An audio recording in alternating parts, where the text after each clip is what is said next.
You must be careful about the words you use, or the words you allow to be used in your house. Words are things. You must be careful. Careful about calling people out of their names, using racial pejoratives and sexual pejoratives and all that ignorance. Don't do that. It's time to talk about it. Pull up a chair and take a seat. We're serving up recipes for life. With Hampton University's Dr. Richard Mason and Dr. Tamara Williams. Welcome to the Sunday Brunch. This is Dr. Tamara Williams. And this is Dr. Richard Mason. And welcome back to the table for another edition of Sunday Brunch with the Good Doctors. How's it going? Hey, bro, how are you? Look, all is well, just nonstop as usual. The story of our lives. Hey, you understand the madness and what it looks like? And what? where it's been and where it's going sometimes. Indeed. Indeed. And sometimes it seems to circle right back again. It feels like a hamster race sometimes. Yes. That we're just really just going and going and going and going. But reminding ourselves that self-care is not selfish. Exactly. And no is a complete sentence. What does not require explanation? How often have you been using no this past week? Tell me about it. Listen, this week. I bet you how many times? I've had to use no several times this week. Yes, I have. And I'll tell you, one of the things that I recognize in hectic seasons, you really have to guard your peace as you are someone who is truly a servant leader, kind of giving of yourself. You really have to learn how to take care of yourself and push back a little sometimes. And that's one of the places that I am residing in now. You know, I've always been just kind of go and give. But sometimes people just want to take. And so what I have found is here recently, I've had to use no. Mm-hmm. I think in the last year, I've learned to utilize no and have a better understanding. Now, we've been having this conversation, boundaries and how important that is. And no is it's a small word that means big things. Yes, in so many ways. And I've learned to just accept it and enjoy it. The problem is the people don't accept the no's. Exactly. Well, like I said, they don't have a choice, but they don't always like it. When you're in that point where you're always doing for others, they expect and anticipate that you're going to do that. So you then saying no becomes an issue sometimes for people. Exactly. But we're here on this show to advocate that, self-care is not selfish. No, it's not. And I encourage people to really look out for themselves. And just yesterday, someone mentioned that in terms of being able to take care of the things you need to take care of, but also taking care of yourself. And sometimes when you have to tell someone no, then you become the bad guy. However, you got to recognize, guess what? If you're not 100% of yourself and where you need to be, you can't give anyone else anything else. That's the reality of it all. You can't pour out of that empty vessel. Exactly. Even in flying, they tell you to put your mask on first before you assist anybody else. Because if you can't breathe, how are you going to help somebody else breathe? Exactly. And for a long time, I really didn't understand that. Being a child advocate, my mindset has always been, if you're sitting beside a kid, the kid can't reach the mask, help the kid out, this, that, and the other. And so you're thinking they have a longer longevity or something like that? One of those things like, save the kid. No, save yourself. Well, that's what a friend of mine who was a flight attendant, she said, let me tell you something. She said, if you can't breathe, the kid is acting up and kind of kicking and screaming and carrying on, and you're trying to put that mask on that kid. If you can't breathe, how are you helping the kid? Because guess what? If you can breathe, at least you can still be alive to help that kid out, even if they're kicking and screaming. And I didn't think about it. I remember, and it took me back to a place years ago with lifeguard training. And it tells you sometimes you have to, if you're going in to save someone and they're kicking and carrying on, sometimes you may have to knock them out. You got to let them go to go back in and grab them in a way that they're not going to drown you. Exactly. And that's the reality in terms of being in the helping profession. You just have to make sure that this work is not consuming you to the place that you're drowning or can't breathe. And then be wise enough to know in which areas you need to let go. And it's not always like a forever type of thing, but it could be like right now I may be burnt out in this area, so I need to transition here. Right now I need to not really address this. So. In this season, as I say. in this due season, in fact. And this is quite a season. A lot of people struggle during the season. The holidays are coming up.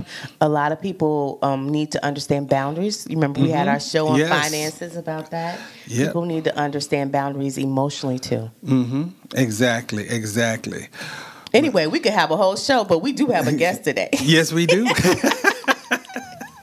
But I'm excited about this topic because it goes right along with what we were just discussing. That, we have a servant leader here with us who likes to work with individuals as well. And so we can be able to talk to him about some of those things that he's learned along the way, some of those boundaries that he's had to place. Or if he has any boundaries at all, we're going to find out. Exactly. See what this servant leadership is all about. What?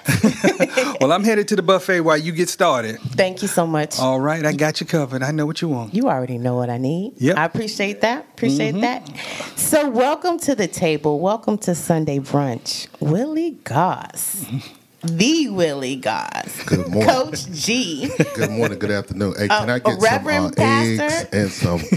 and some more of the flapjacks when you come back? Got you if they covered. got some pork sausage. Got you covered. Then give me an extra cup of water. Agree. Yes. Extra cup of water. All right. To wash all that. Yeah, to wash that Down. Yes.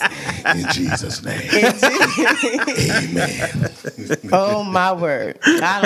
What are we gonna call you? What do you want us to call you at the table? Because I've already thrown Just out. don't call me late for brunch. All right. Yeah, he was late for Whatever brunch. you call me, just don't call me late for brunch. Let you know. Yes. Yeah. My mama called me Willie, so you can call me Willie. All right. That's it. Mama called me Clay. You call me Clay. No, just whatever. Willie, G. Well, I'm going to call him Coach G. Coach G, what that's how everybody you knows know me him as. as Coach G. Exactly. Yes. Exactly. That's me. I met him as Willie.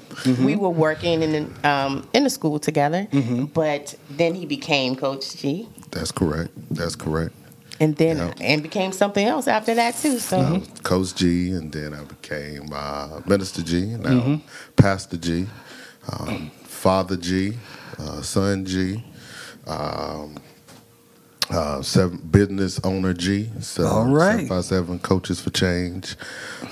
So I just do a multitude of things. So I'm just, happy to be alive, happy to do what I do, and happy to stand on the shoulders of those that brought me over. So I'm just trying to give back, like you tell your servant leader. But I'm gonna take that class with saying no. All right. Because it's important. Mine ain't working. Listen. Why not? I don't even get asked no. You go somewhere and you already on the program. Yeah, I'm already on the program. Like I don't even get asked no. It's just I show up and it's like, oh, G here. All right, it's got it. So it's that spirit of expectation that people expect you to do certain things. There you go. And what I've learned it is good to have that, but I am learning that there is a need for balance. Especially with wearing so many hats. It was funny because I just had this talk with my leaders on Sunday. I said on Sunday mornings, every time I look at my phone or every time my phone rings, it's somebody needing an answer. Whether it's my kids, whether it's the school, whether it's the church, whether it's the team, somebody needs an answer. And so I have to learn not only to learn how to give those answers, but also I had to learn how to sometimes just not answer the phone. Yes. There was a time when we didn't have phones. People survived just fine. But now people have the expectation that if you have a phone, you must respond and answer it immediately. They want you to have your emails come through your phone. They want you to have everything access to your phone. And people get offended if you don't respond to your phone. But part of being in a lot of different places is the people at the table, we know. Right. But I think also... It's not that I'm ignoring you, but people who are winning, they purposely prioritize. Right. And so that means I can't be but one place at one time. And you may not be the top of that list at that moment. Doesn't mean I'm going to completely ignore you. Right. But at this moment, Right. I got to do X, Y, and Z. But I think also servant leadership and servant leaderhood, as we say sometimes, is also about that standard of the standard of excellence in the expectation. So I can say when I was coaching at Kickertan, I didn't have to answer all of the calls because everybody knew the standard. So Coach G didn't have to be there because everybody knew, what to do. So I think, part of being a servant leader is also teaching. And I think at times that has been lost because the older generations didn't pass it down. They didn't pass the mantle. They just kept everything. And so now we're seeing a transition of the wisdom going out, but there hasn't been any wisdom departed. And I think that's the greatest travesty. There's a African proverb that says the greatest place, the richest place on the earth is the graveyard, because there's so much wisdom and so much knowledge, so many dreams that were never fulfilled. But there's a lot of wisdom that they just didn't pass down, for whatever reason. My grandfather died in 91, and he gave me some wisdom, but I wonder how much more wisdom there is. Something as small as we don't drink Kool-Aid no more, because my granddaddy had the patent on that Melvin Kool-Aid, and nobody knows how to make it. Why? Because my granddaddy didn't tell nobody. So I don't know what he put in that thing. Make sure that come on, roll. I'm gonna give you some analogy to break it down. I'm gonna cover the whole room from 8 to 80. You know what I mean? Whether you got a doctor's degree or you need to see a doctor, I'm gonna park down on your road. The Kool-Aid, granddaddy. Kool-Aid is a beverage. Listen to me. Don't play with me. Play in traffic before you play with me. You probably drink Gause water. Kool-Aid. Listen, I do like Gause water. Right, exactly. What's wrong with Gause water? I do enjoy all types of water. And you can ask my brother. You can see me walking around town with a whole gallon of water at any given time. Yes, she does. So they got some vegan sausage. Right. No. Please, It's scriptural. It's scriptural. How we feel about what? Pork. Sausage, and pork bacon. That's all. God ain't call all those other things to be sausage nor bacon. That's why he told Noah put them on the boat. Heck, there you go. Two by two. He knew one wasn't going to be enough. That's right. And we do love it. Exactly. Back on topic, you guys. I really, essentially, what I like is understanding this note too, so that you get to walk in your purpose. And when you don't have those boundaries, you really serve everybody else's purposes around you.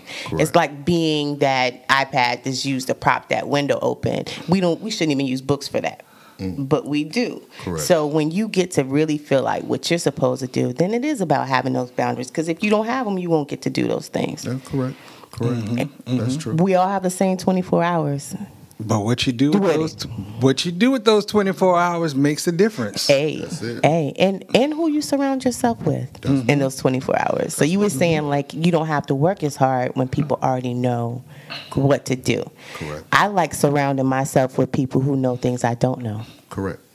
So that they can do the things that I can't do. I don't need people to do all the same things that I do. Yeah. And I think that's a part of the boundaries as well. In my life, I've learned to not only make sure that I'm a leader in every area, but I need to be areas to where I'm learning as well.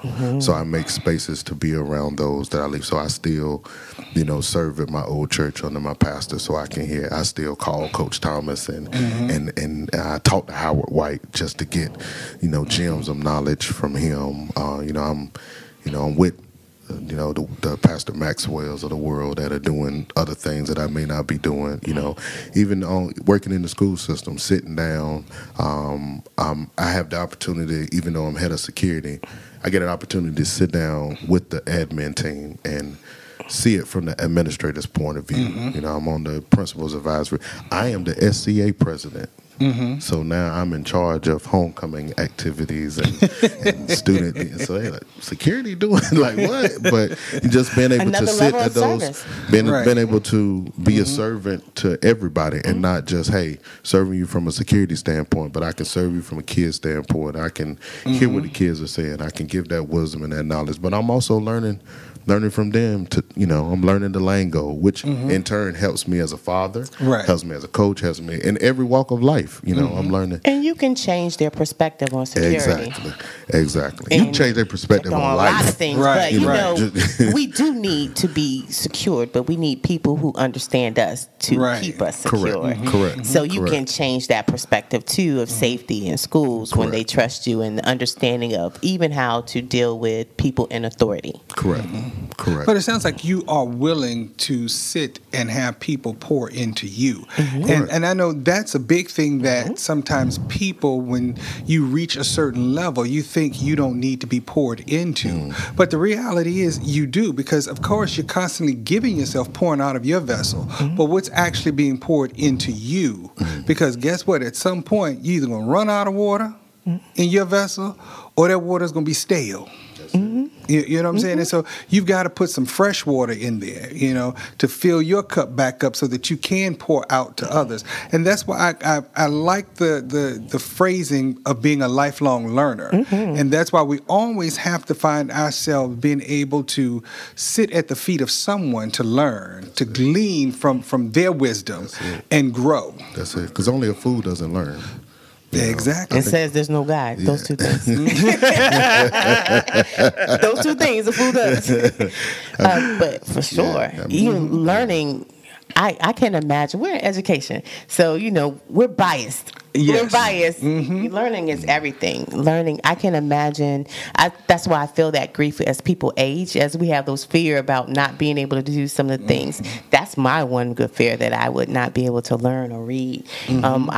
I take great joy in learning new things. I don't want to be the same person in 5 years that I am today. Like, you want to continue to grow, because when we know better, we do better. Or at least we should. You don't want to be the same person. No, it's so boring. I mean, that would be a sad life if you're still sitting there doing the same things and not doing something different. At least sit in a different seat. A different building. Yeah. And why do you have to sit? Can we stand up? Can we run? Can we jump? So many different things. We can. I like being able to get to different destinations. Different ways. Everybody doesn't have to arrive at the same time and in the same way, but we can still meet up. Yes, exactly. And we can still enjoy, we can still agree. We can have a different conversation, but we have different things to add to the conversation. Makes a big difference. But all in all, it helps bring you back to that place of owning your peace and having your boundaries.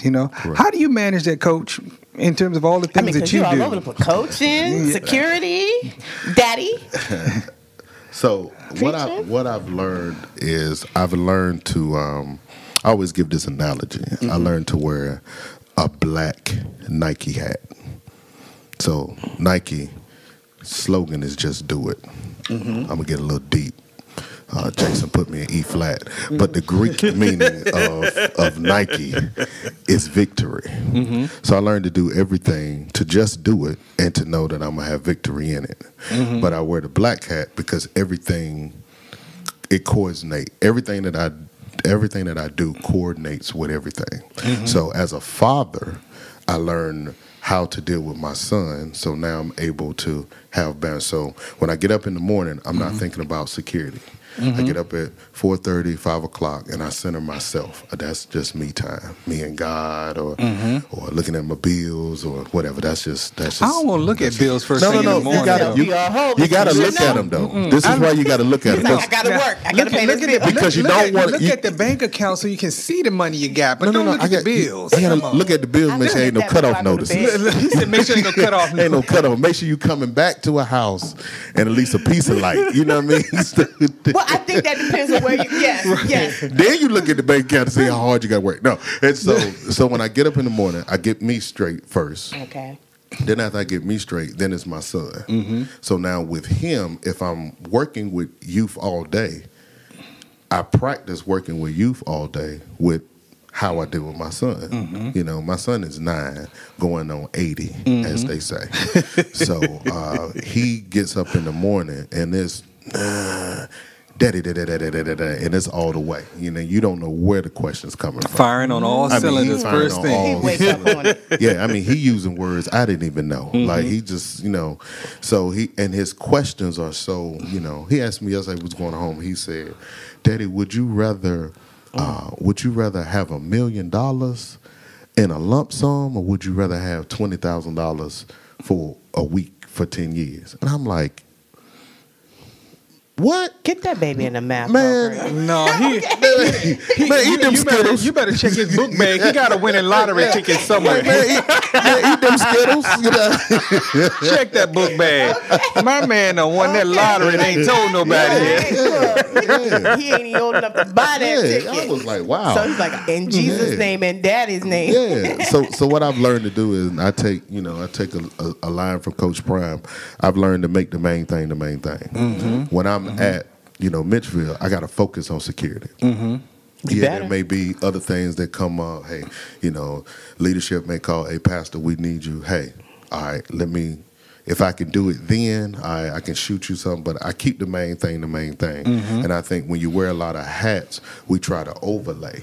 And once we overlay, then we take our attention away from that. And so that's how I set my boundaries. When I'm with my son, hey, I got to be dead now. Yeah, you may call pastor, coach, or whatever, but I gotta focus on him right now. Like I'm coming to do this interview, but hey, man, make sure you do this. Hey, get this homework done. Right, right. Where's your pencil? So you gotta focus on those things. And so now focus on the interview. But after I get finished the interview, it's going back to that homework. And then we're gonna ride a little bit, and then we go into the NAACP. You know what I mean? So we're gonna do those things, but we make the main thing the main thing. If I'm in Mitchellville and I'm supposed to be making sure that our kids are safe, and I let somebody come through one of them metal detectors, and I don't check them right because I'm handling something other that I'm a leader with, now I fail, and that failing in one area will affect everything else. And so that's how I just keep the main thing the main thing. I learn how to focus my attention on one thing, and I don't stress.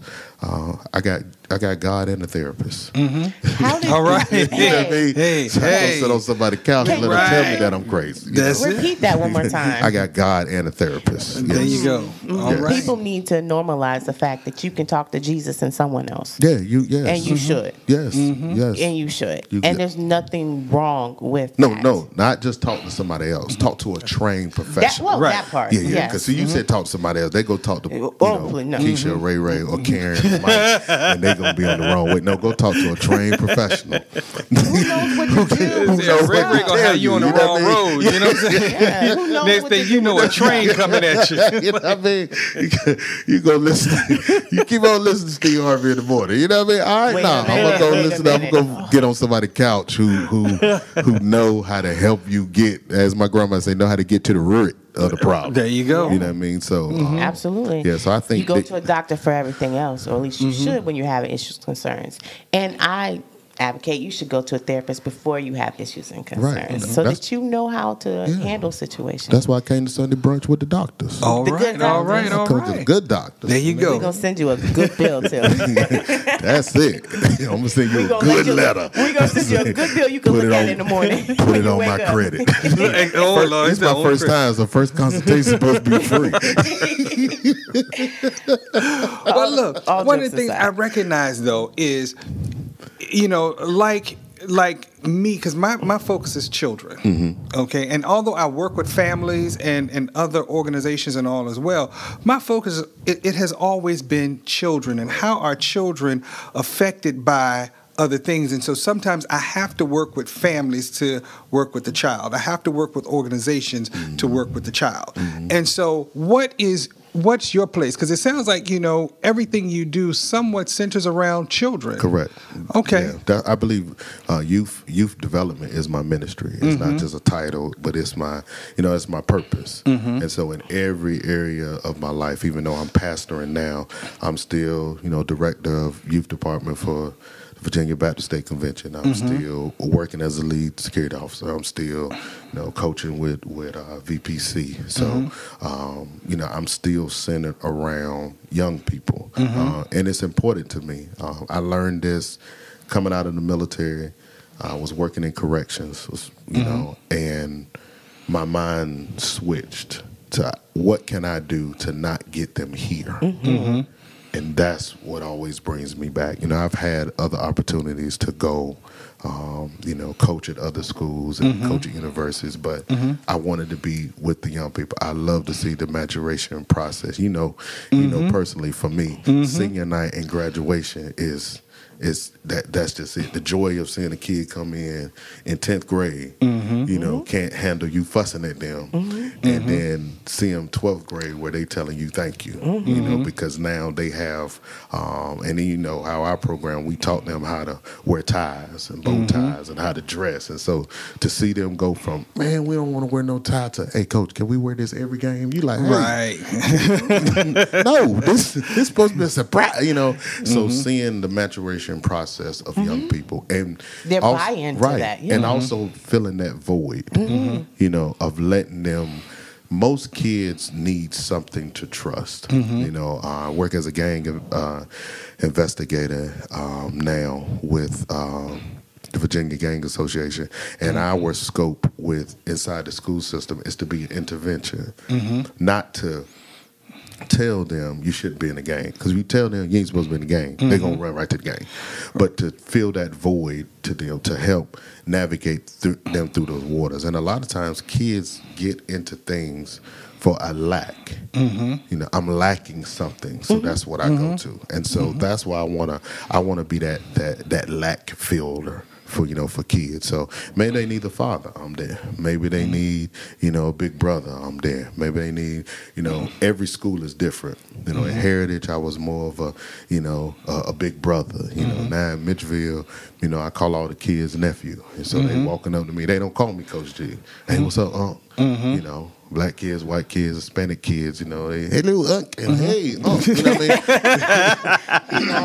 I just want to put that out. No, I'm just saying, like, I mean, that's just what it is. We crossing cultural lines now. I'm Unc. And so now they respect me because I'm Unc. You know what I mean? And so that's how I'm able to get with them. Now from that, I'm learning their lingo. You know, the girl told me today, stop snatching $5. I'm like, what? Stop snatching $5. That means stop lying. Stop lying. It used to be wailing. Boy, you wailing. Now it's, oh, you snatching $5. I'm like, wow. What that mean? I don't even know how you jump from lying to you stole $5. That you snatching $5. They ain't gonna say you lying, because lying is disrespect. You know, so. Oh, okay. You know, so now, but again, it helps me.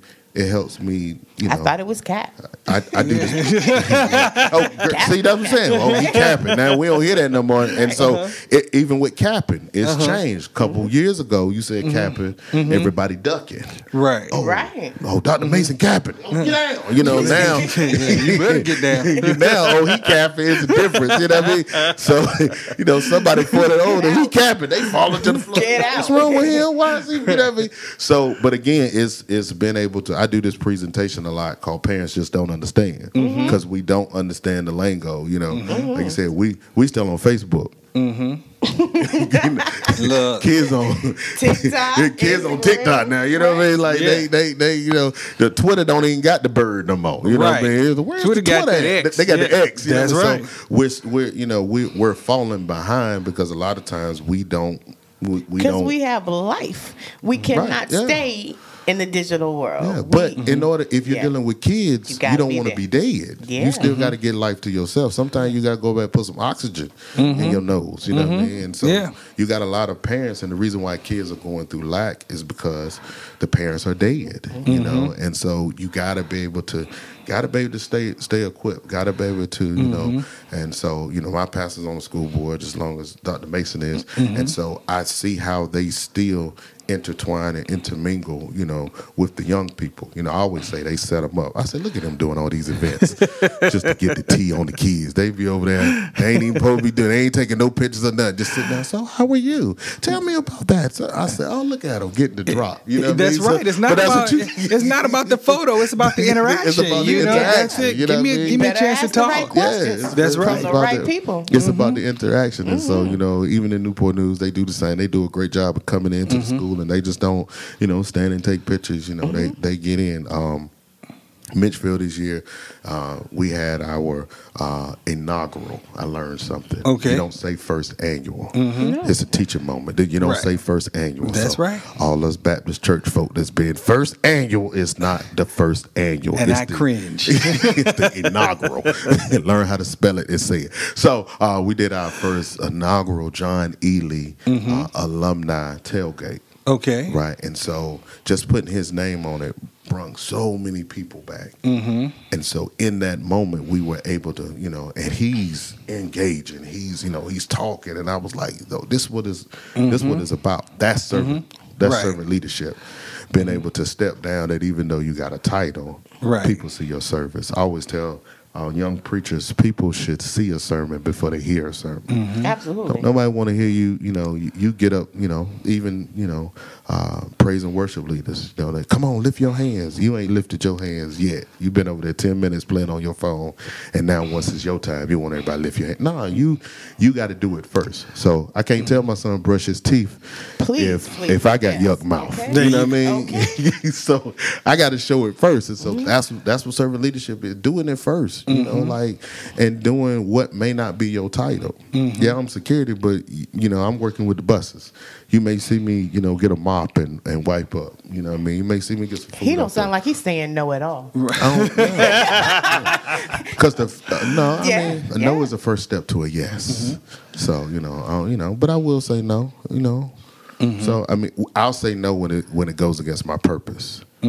So if it's something, I've said no to being pulled out of the schools. Nah, I'm good on that. Because I don't think I'll be happy sitting behind the desk. I think I'll be lost, sitting up there making changes, leading grown folk. And it's okay to lead grown folk, but I like working with the kids.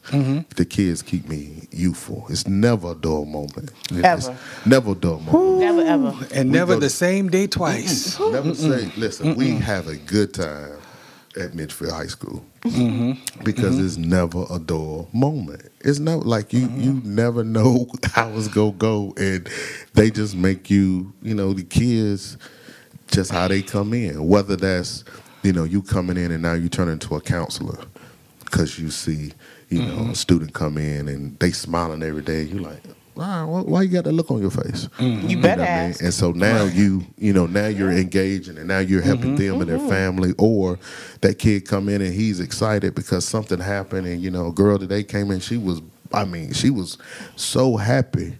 She was like, I got accepted to a college, and I'm like, yes. And then she come in down the hallway and she's sad. I'm like, what's up? She was like, I got rejected from I got accepted to VCU, and I'm like, well, what's the problem? Right. It's a great year. She was like, I want to go to a HBCU. I was like, girl, at least she got one in the pot. But leading her through that moment, like, yo, like, it's good. It may not look like what you want it to look like yet. But keep holding on. Right.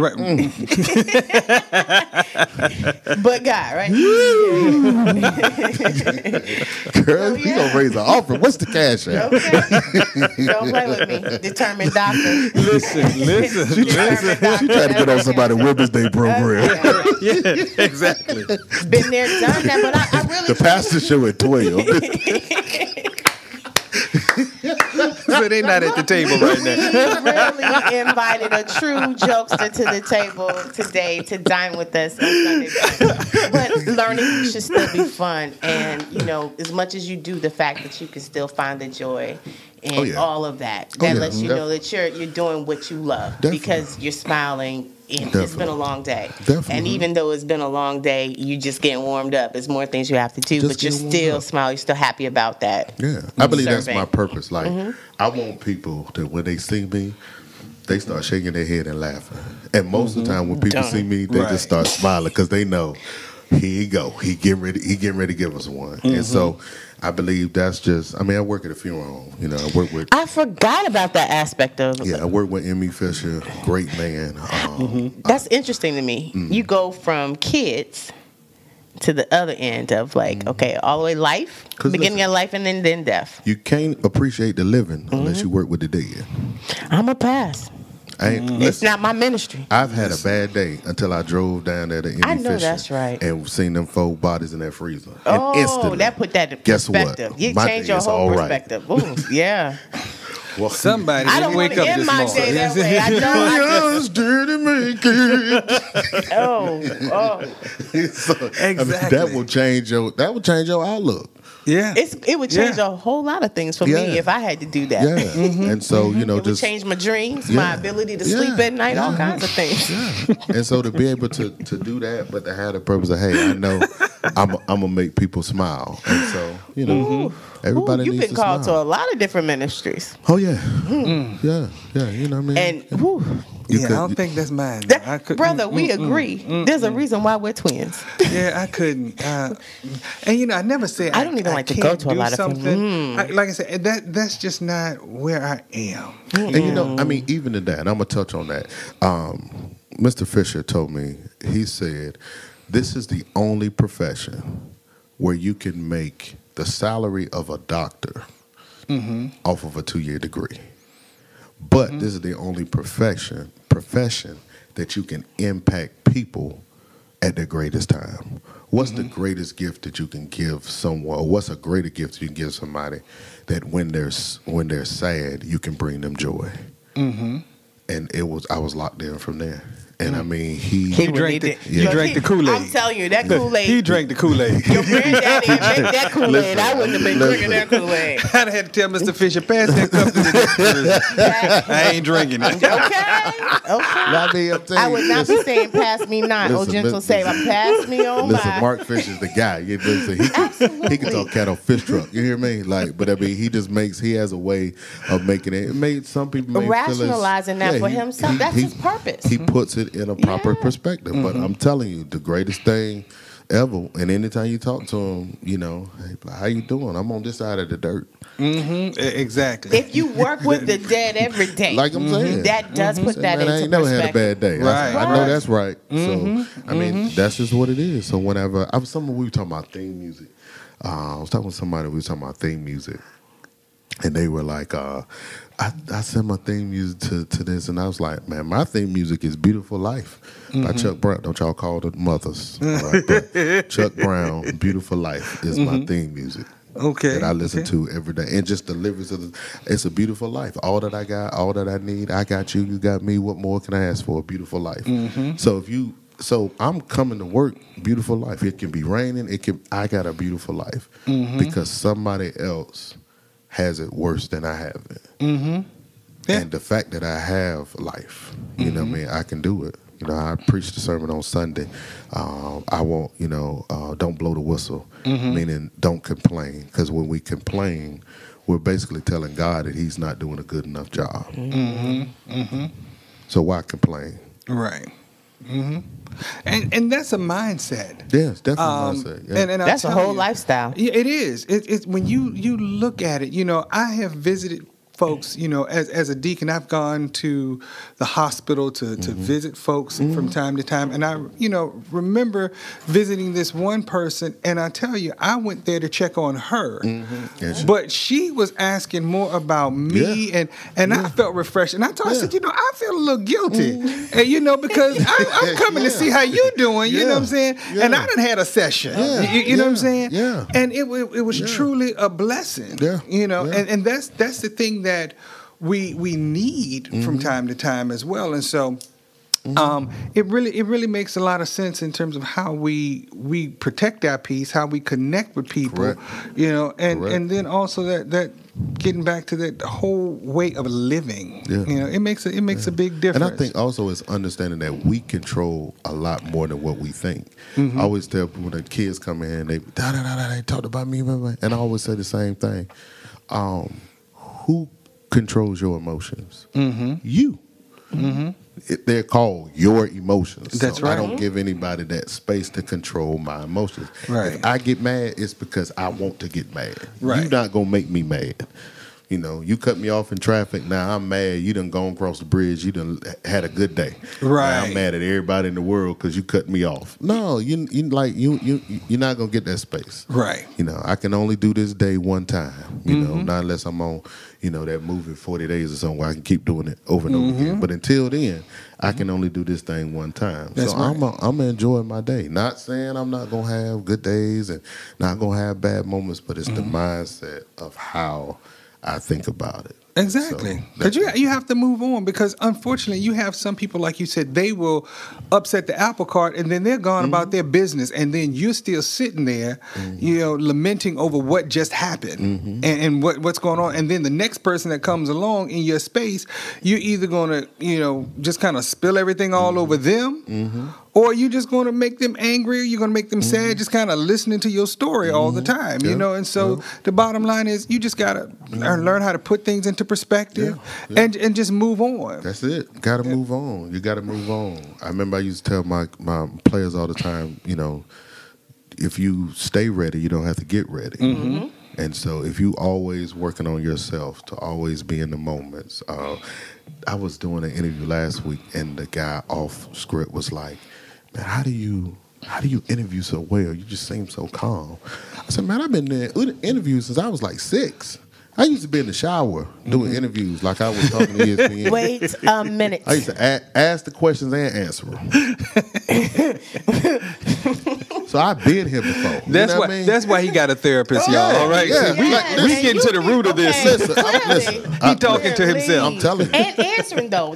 That's what I said at Ivy. What I preach, I said I talk to myself. That's right. The Bible says. That's right. That's a B flat. That's the Bible says. Sometimes you got to encourage yourself. Yeah, that's so true. you got to talk to yourself. The Bible does tell you to. Yeah. Now you can't talk and answer yourself. You can't say, you know, you What can are say we to gonna do yourself today? and yourself I don't know say, what we're gonna do today. yeah, that's crazy. Oh, see? You know, girl, don't you do that. What I better not do. No.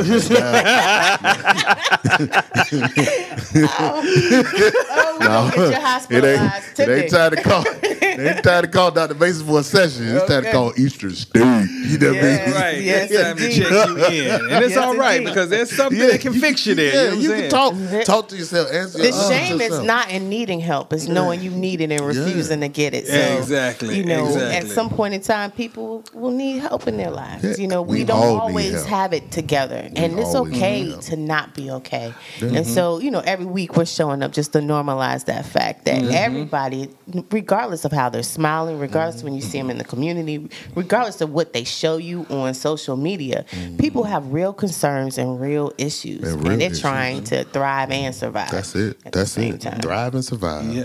I'm still that. Well, look, how do you balance ministry with everything else that you have going on? Because I know that ministry can really consume a person. Well, first thing you know is, like I go back to, everything is ministry.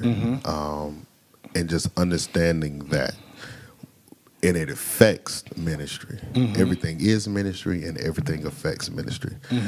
If I choke a kid, first thing they're gonna say is, "Hey, you call yourself a man of God." You know what I mean? And so That's the first thing. that's the first thing. Like, you know, so with that is understanding that everything is a ministry. It's also has helped me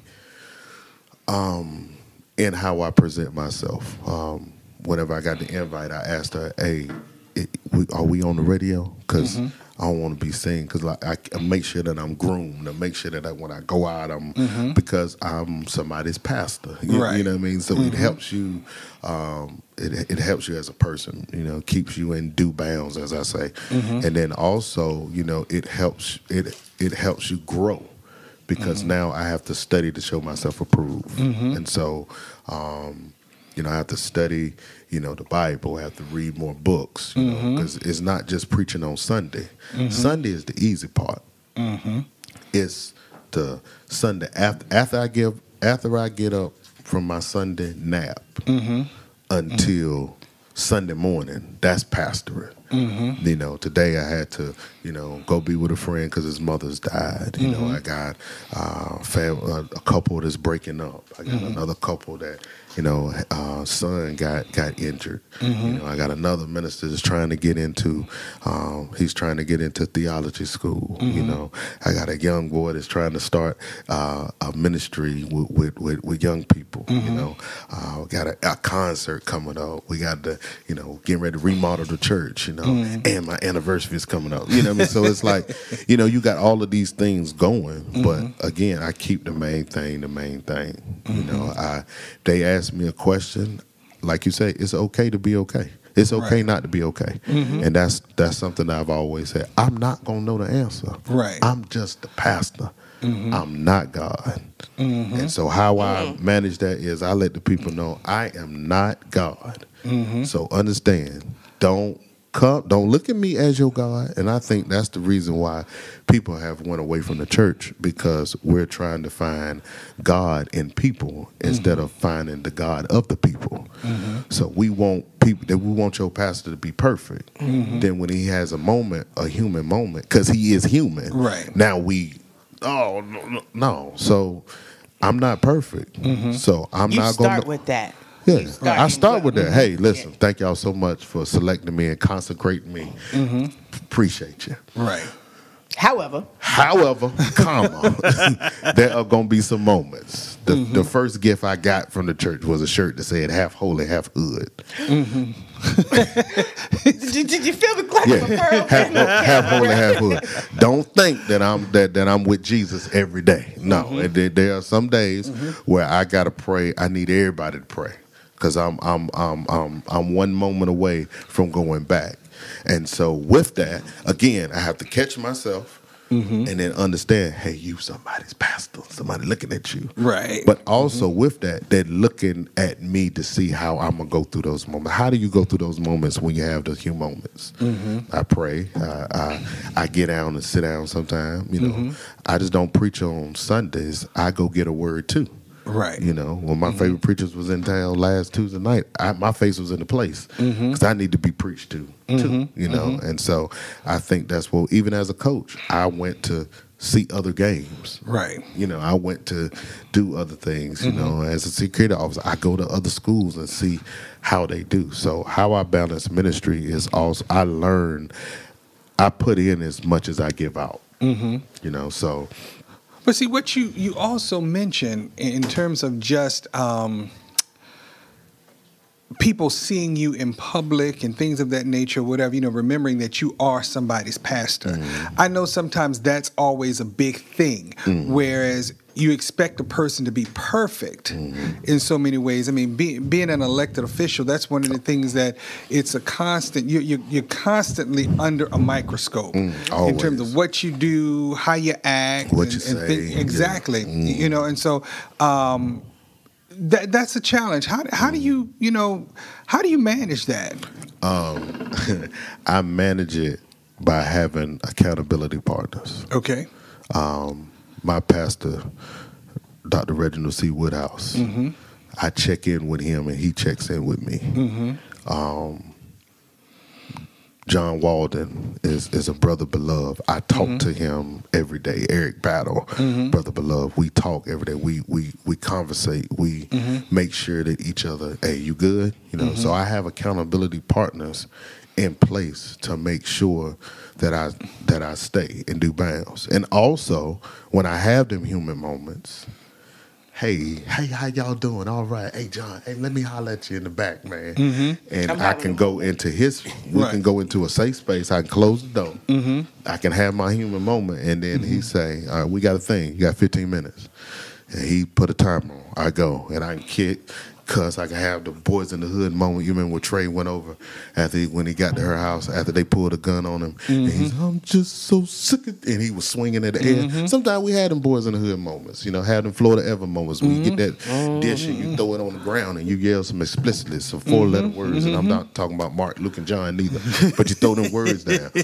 But then after you do that, you go out and you go back to your purpose. You go back to doing what you're doing. So having that accountability to where you can have people who you can regurgitate on and it be fine. They let you get it out. And I think sometimes that's what servant leaders don't have, especially pastors. They don't have a place where they can go and not be pastor. You know, they don't have that cheers. You want to go where everybody knows your name. Like, you don't want to be Dr. Mason all the time. Like, just I'm not. You know, just go be real. I'm somebody else. You know what I'm saying? Just go. Because listen, but I got to give them props because I'm telling you, when I was blessed to be able, and I don't say this because he's here and he's heard me say it, it's a blessing to be able to coach young men, and when parents give you their child and they say, hey, you their coach. And they supported me, whether it was, hey, he ain't playing or whatever. And his son didn't play as much as other kids, but they were there. He supported him. He was on time. And his senior year, when his son was like the X factor, because I knew he would come in, he was gonna play hard, but they were there. They supported. They cheered, and when they came in the gym, they got low. Like, he didn't come in like, "Hey, I'm Dr. May, I'm here." No, they was in the stand. It was about the third. Man, he was dead right there. You know what I mean? Like, he was dead. He was like, "Hey, like he was almost dead. He want people, "Hey man, hey, how you doing? Hey, come on man, let's." Like, he was focused, and I think, that's why you got people that wear their titles all the time. They got their titles on the car. And got the title. Yeah. I think some people have a misconception about that. Some people think more highly of other people than people think of themselves. Cool. They're like, you think you're all that. That person don't even really, is not even focused on that. Could care less about that. Not really into that. And most of us, are really real people. Yeah. And that's all of us. That's all of us. Everybody doesn't always act real, but that's the whole point of being able to really get to know people. Right. Because we don't always know who you're sitting next to. Right. to. And that's why I don't shy away. Like, I didn't become a pastor and left my homeboys. No, I need some people that will remind me who Dub G was. You know what I mean? Because I've been into some churches and ran into some people from my Dub G days. So it reminds, but also it's a mentality too. I'm not afraid of my past. Right. My past just shows just how good God has been to me. Exactly. Now, He done brought you out. Right there. He done brought you out some things. Listen, people are amazed not because I preach so well, just because they knew me. Like, oh my God, he is somebody pastor. Like a whole sign with a marquee on it. You know what I mean? When I found out, I said, we have Dr. to have Mason, him on I the made it. They like, there is a God. Yes, indeed. You know there's a God. If Donald Trump can get in the White House and Willie Gause can be a pastor, listen. Hold on. We don't see that. We don't see that, but let me tell you this. When we found out that you had made that transition, I did speak to Mason. I said, we have to invite him on the show because I wanted people to know that people can transition, can grow, can change. Me and my nephew days. When I was at Heritage, just starting out. Like, I bumped into her. She was like, "Oh, little Willie." I was like, hey, you scared of me. Hey. I start introducing people. This is my deacon. This is my deacon and my son. Don't say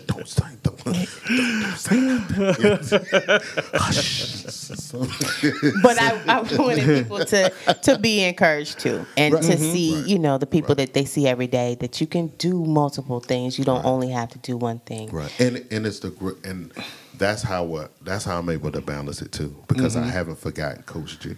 And I haven't forgotten Dub G. Just a quick story. When I got to the church, there was a house across the street. And they was like, "Yeah, we got to do something about this house." Well, there's, and I'm standing in the yard of the church, and the guys pull up. They get ready to do what they do, and he turn around, "Coach G," and I'm like, "Hey man, what's up?" And now they all come over, and they may not step foot in the church.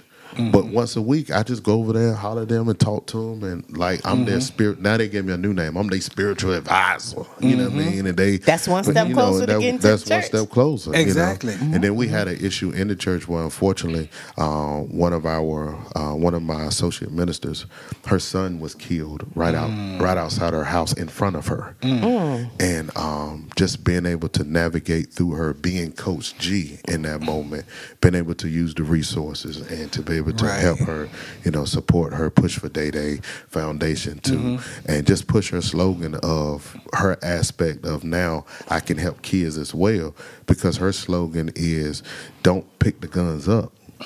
Not put down the guns, just don't pick them up. Right. You know what I mean? And so now, because I am Coach G, because I have worked in Newport News, because I have worked in Hampton, because I was at the juvenile, because I was at correction, I got a whole lot of connections or networking that I can influence to get her voice and her what she's trying to do and to change.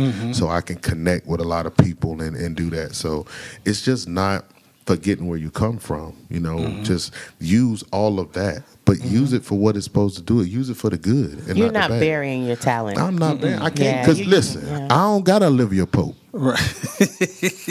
Now, if I had Olivia Pope, man, listen, I wear white every day. But if not, man, you know, my granddad always told me, you want to stay humble, wash your face with a white washcloth. Listen, that part. Every time you go travel and you're in a hotel room or somewhere and having to wash your face with that white washcloth, you're just reminded. That's it. You know, you're reminded of all those unclean places in your life. They don't make MAC makeup for me. Nope. You know, nope. All we got is Beijing. That's it. That's it.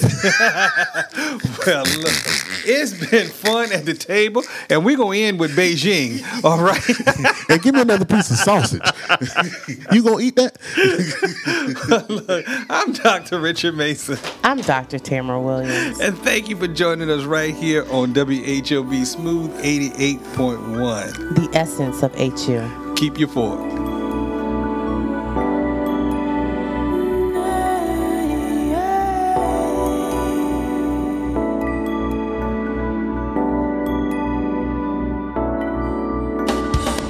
Someday we'll be able to measure the power of words. I think they are things. I think they get on the walls. They get in your wallpaper. They get in your rugs, in your upholstery, in your clothes, and finally into you. Thank you for joining us at the table. Tune in next Sunday at 1 p.m. for more delicious topical recipes for life on the Sunday Brunch. On Smooth 88.1 WHOV.